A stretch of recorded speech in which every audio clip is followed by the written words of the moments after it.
Hello students, कैसे हो आप लोग। उम्मीद करता हूँ बहुत अच्छे होंगे और आपको और बेहतर बनाने के लिए आज एक नया टॉपिक लेके आया हूँ। उस टॉपिक की चर्चा करने से पहले आपको एक छोटा सा कहानी सुनाना चाहता हूँ। कहानी शुरू होती है इंग्लैंड से। इंग्लैंड में एक बहुत ही पुअर फैमिली रहता था। इतना पुअर कि खाने को लाले पड़े थे घर में। उस घर की समस्या तो ये थी ही कि इनकम नहीं था। उस घर की एक और समस्या थी। उस घर में एक बालक था जो जिद करता था अपने गार्जियन से कि उसे पढ़ना है और बहुत पढ़ना है। जिस घर में खाने की अच्छी तरह से व्यवस्था न हो, उस घर में बच्चों को पढ़ाने की व्यवस्था कैसे होगी। तो गार्जियन ने एक निर्णय लिया कि बच्चा काम करेगा, पढ़ाई नहीं बल्कि रोजी रोटी कमाएगा। और मात्र 13 वर्ष की उम्र में बच्चे की एक जगह नौकरी लगा दी गई, एक जगह काम पर लगा दिया गया। काम था बुक बाइंडिंग का। बुक बाइंडिंग के क्रम में उस 13 वर्षीय बच्चे ने एक अलग ही कमाल कर डाला।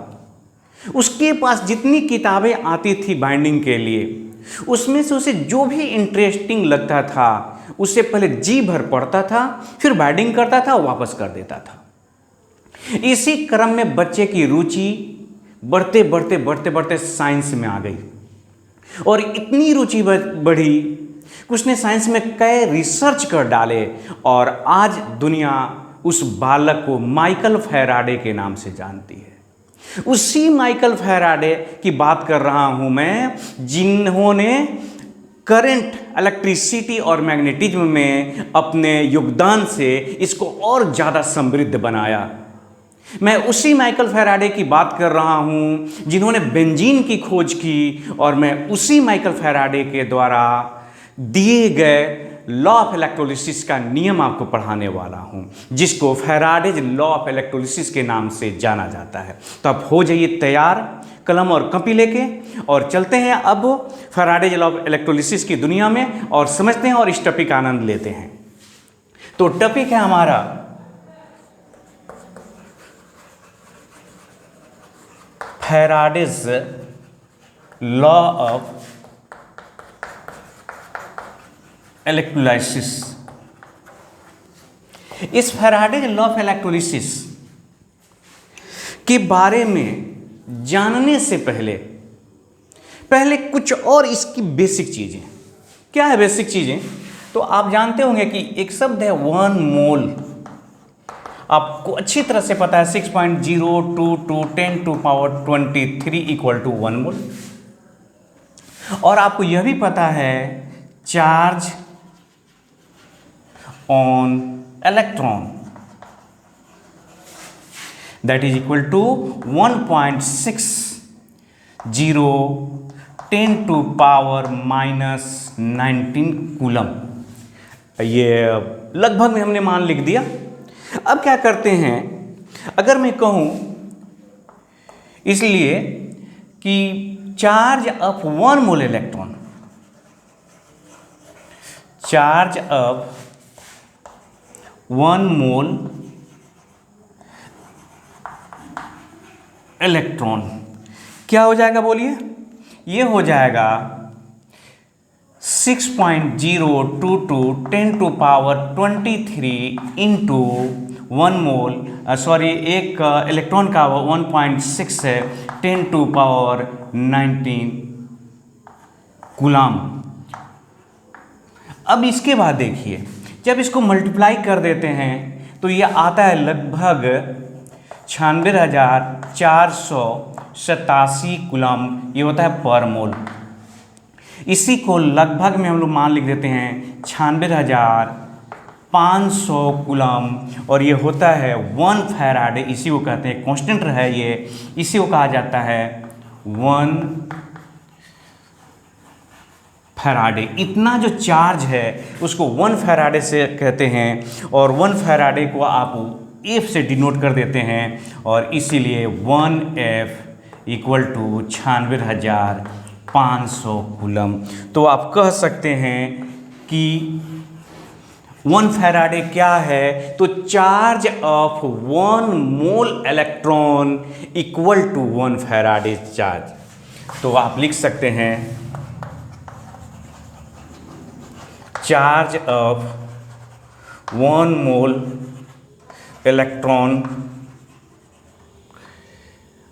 इक्वल टू 1 फैराडे, यही बात है ना, 1 फैराडे। और आप लिख भी सकते हैं 1F इक्वल टू 96,500 कूलम। तो इतना जान लेने के बाद अब आते हैं हम लोग फैराडेज लॉ ऑफ इलेक्ट्रोलिसिस पे।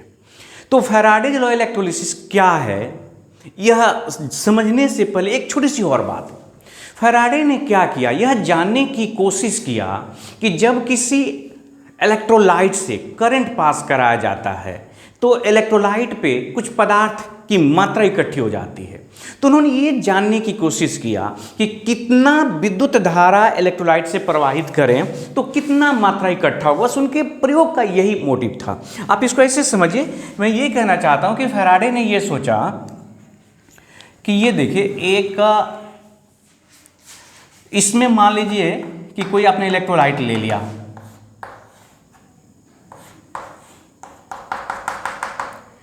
ये इलेक्ट्रोड है, आपने इसमें करंट प्रवाहित किया।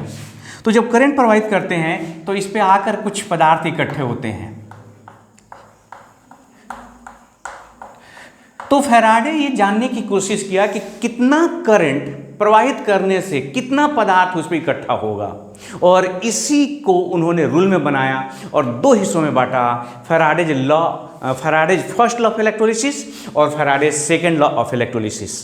तो इसको नोट करिए और टॉपिक बनाइए, Faraday's first law of electrolysis. आज हम लोग इसी के बारे में पढ़ेंगे।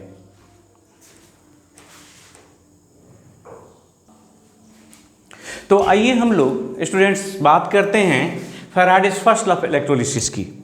Faraday's first law of electrolysis जो है ना, बहुत ही सरल है और एक लाइन का उसका कंसेप्ट है, बहुत ही आसानी से आप समझेंगे, बहुत ही आसानी से। आप ये समझिए, पहले एक लाइन लॉ लिखने से पहले मैं लिख रहा हूँ यहाँ, जब वो इलेक्ट्रोलाइट में वैद्युत अपघट जिससे विद्युत धारा प्रवाहित हो, जिस सोल्यूशन से या मोल्टेन स्टेट से, उसको इलेक्ट्रोलाइट कहते हैं। तो जब भी इलेक्ट्रोलाइट से करंट प्रवाहित किया जाता है तो इलेक्ट्रोड पे पदार्थ की मात्रा कुछ न कुछ इकट्ठी हो जाती है। जब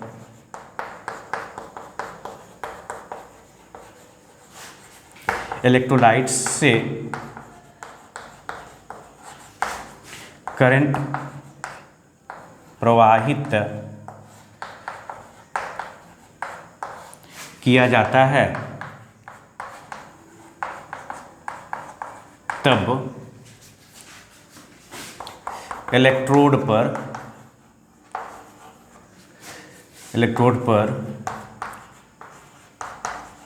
पदार्थ की कुछ मात्रा मुक्त हो जाता है, इकट्ठा हो जाता है। तो फैराडे यही जानने की कोशिश किए कि कितना आप जब उसमें करंट प्रवाहित करेंगे तो पदार्थ की कितनी मात्रा इकट्ठी होगी, बस इसी से है रूल। तो लॉ कहता है, ये जो लॉ है मैं अब यहाँ लिख रहा हूँ, ध्यान दीजिएगा।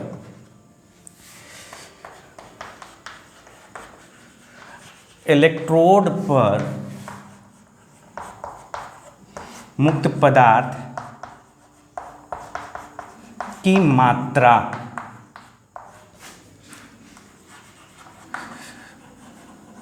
इलेक्ट्रोलाइट में प्रवाहित आवेश या विद्युत धारा की मात्रा लिख दीजिए, आवेश या विद्युत धारा की मात्रा के समानुपाती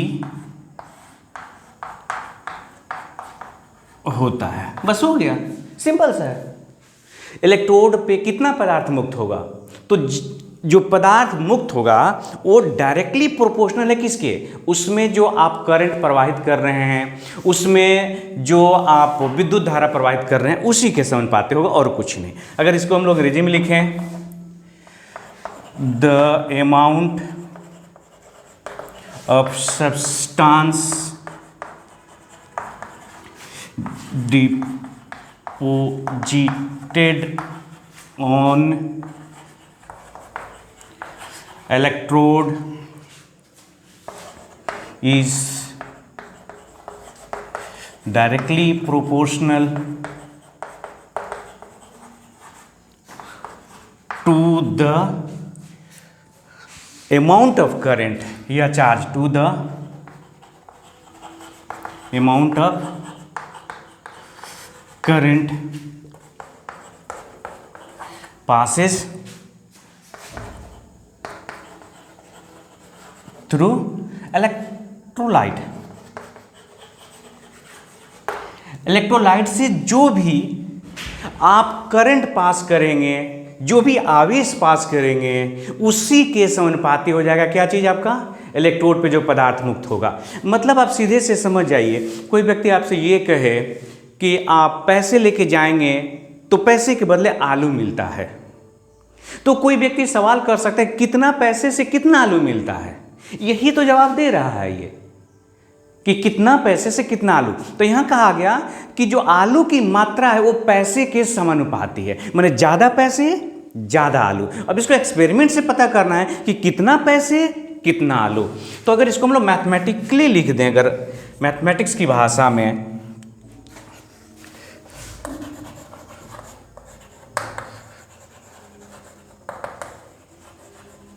तो आपने क्या कहा कि जो इलेक्ट्रोड पे पदार्थ मुक्त हैं वो किसके समानुपाती हैं, तो उसमें जो आवेश प्रवाहित किया जाता है। तो मान लेते हैं कि Q कूलम आवेश प्रवाहित किया गया और उसे W ग्राम कोई पदार्थ मुक्त हुआ। यदि Q कूलम आवेश प्रवाहित करने पर W ग्राम पदार्थ इलेक्ट्रोड पर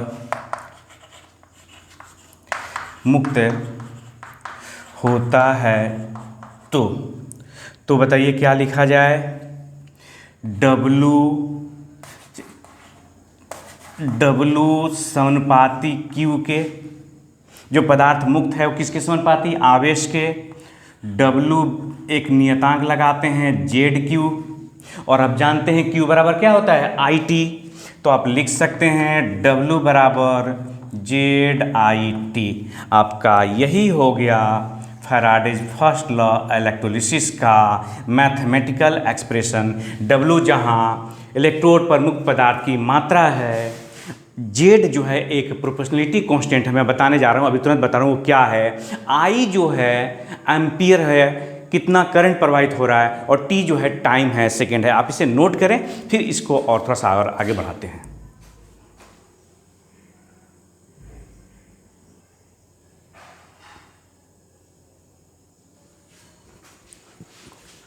तो अब आइए, यही आपको मिला Faraday's first law of electrolysis से। अब ये जानना चाहते हैं कि ये क्या है Z। तो आप लिख सकते हैं कि जहां Z एक समानुपाती नियतांक है,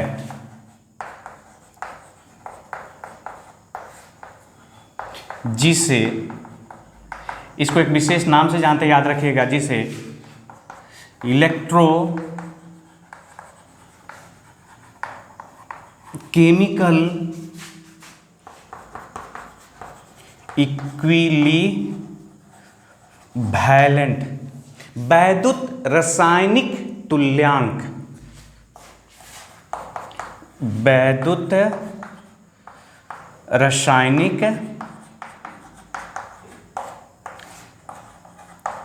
तुल्यांक, इस Z को कहते हैं क्या कहते हैं जेड को? तो वैद्युत रासायनिक तुल्यांक, इलेक्ट्रोकेमिकल इक्विवेलेंट। इसका ना बड़ा मज़ेदार डेफिनेशन है कि किसे कहते हैं। अब देखिए ना कितना ये आसान है, आपको ये तरीका फिजिक्स सिखाता है। जब I इक्वल टू, आई तो करंट है ना, आप कहिए कि 1 एम्पियर, I इक्वल टू कितना? 1 एम्पियर्स, और T इक्वल टू 1 मान लीजिए कि सेकंड हो गया। तो I 1 एम्पियर और T कितना हो गया? 1 सेकंड। तो अब देखिए, इसलिए बताइए क्या हो जाएगा?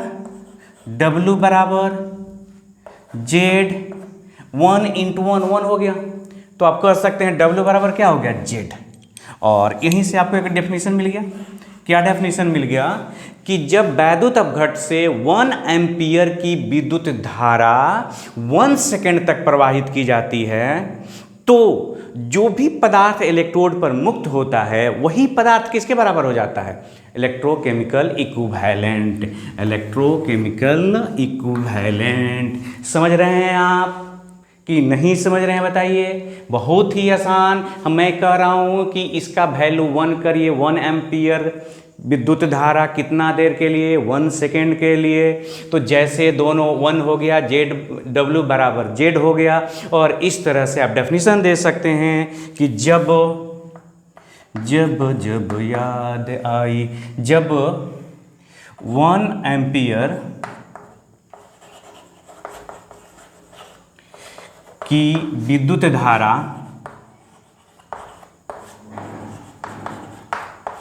1 सेकेंड के लिए 1 सेकेंड के लिए इलेक्ट्रोलाइट से प्रवाहित किया जाता है,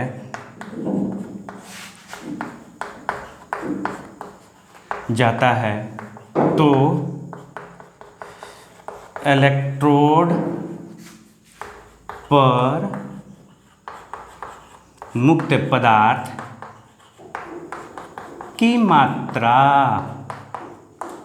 किसके बराबर हो जाती है? वैद्युत रासायनिक तुल्यांक के बराबर हो जाती है। कि मात्रा वैद्युत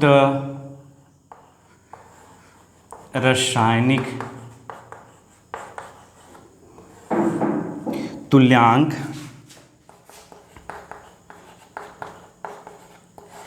के बराबर होता है। बस हो गया, कहानी खत्म। Faraday's first law of electrolysis. लेकिन आग तो बुझ जाता है, अपने पीछे बहुत सारा राख और धुआं छोड़ जाता है। वही बात है, बात तो इतनी सी हो गई, लेकिन इससे बहुत सारी चीज़ों की व्याख्या होनी है। तो एक दो छोटा छोटा एग्जाम्पल समझते, इसका मतलब क्या हुआ, हमें क्या सिखा गए फैराडे। यहाँ देखिए, मान लीजिए कि मैग्नीशियम है और इस पे 2 प्लस आवेश है। हमें इसको मैग्नीशियम के रूप में बदल देना है, मतलब इसको रिड्यूस करना है, अपचयित करना है।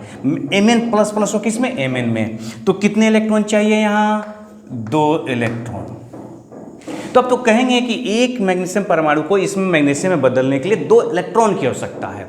लेकिन मैं चाहता हूं इसको अमाउंट ऑफ सब्सटेंस में कहा जाए कि अमाउंट ऑफ सब्सटेंस के पदों में ये कितना होगा। सॉरी, गलत मैंने बोला, अमाउंट ऑफ सब्सटेंस नहीं, अमाउंट ऑफ चार्ज, कितना आवेश चाहिए इसके लिए। तो आप सिंपल से याद रखिएगा कि ये जितना इलेक्ट्रॉन है ना, उतनी ही फैराडे आवेश चाहिए। मतलब कि Mg++ को Mg में बदलने के लिए कितने फैराडे आवेश चाहिए? तो 2 फैराडे। अगर इसी तरह से लिखा है Al पर 3+ और ये बदल गया Al में, तो बताइए कितने फैराडे आवेश चाहिए? 3 इलेक्ट्रॉन चाहिए ना जी, तो 3 फैराडे। सिंपल सा है, 3 फैराडे आवेश दे देंगे अल्युमिनियम में। लेकिन ध्यान रखिए कितना ये होगा, तो ये होगा 1 मोल एल्युमिनियम, 1 मोल Al। ये कितना होगा? 1 मोल Mg। इतना प्राप्त होगा। तो इस तरह से आप इससे हल कर लेते हैं कि कितना आवेश चाहिए। अब मात्रात्मक अगर मान निकालना हो तो कैसे निकालेंगे, तो आप एक छोटा सा एग्जाम्पल देखिए। मान लीजिए दिया गया है कैल्शियम प्लस प्लस और 2 इलेक्ट्रॉन से हो गया ये Ca। तो अब बताइए कि ये Ca कितना ग्राम हो गया, 40 ग्राम ना, 40 ग्राम पर मोल होता है ना। तो 2 फैराडे से अगर 2 फैराडे कोई चार्ज दे दे तो इलेक्ट्रोड पे 40 ग्राम। क्वेश्चन में दिया गया है कि 20 ग्राम कैल्शियम के लिए कितना आवेश चाहिए, तो 40 ग्राम के लिए 2 फैराडे आवेश चाहिए, तो 20 ग्राम के लिए कितना चाहिए, 1 फैराडे। उसी तरह से यहाँ पर भी क्वेश्चन हो सकता है। तो इसी तरह के छोटे छोटे क्वेश्चन इससे बनाए जाते हैं। इसको और आगे क्वेश्चन इस पे हम लोग न्यूमेरिकल बनाएंगे कब, जब सेकंड लॉ जब पढ़ लेंगे फैराडे का तब। तो दोनों को मिक्सअप करके दोनों को एक साथ मिला करके क्वेश्चन बनाया जाएगा। मैं उम्मीद करता हूं कि Faraday's first law of electrolysis आपको समझ में आया होगा। एक लाइन का रूल है। रूल ये कहता है कि जब वैद्युत अपघट से जब आप करंट प्रवाहित करेंगे तो इलेक्ट्रोड पे पदार्थ इकट्ठे होंगे, और जितनी मात्रा में करंट प्रवाहित करेंगे उतनी ही ज़्यादा मात्रा में इलेक्ट्रोड पे पदार्थ मुक्त होंगे। और इसी का नाम क्या है, Faraday's first law of electrolysis. तो हमारी और आपकी फिर भेंट होगी अगले वीडियो में। तब तक अपना ख्याल रखिए। जय हिंद, जय भारत।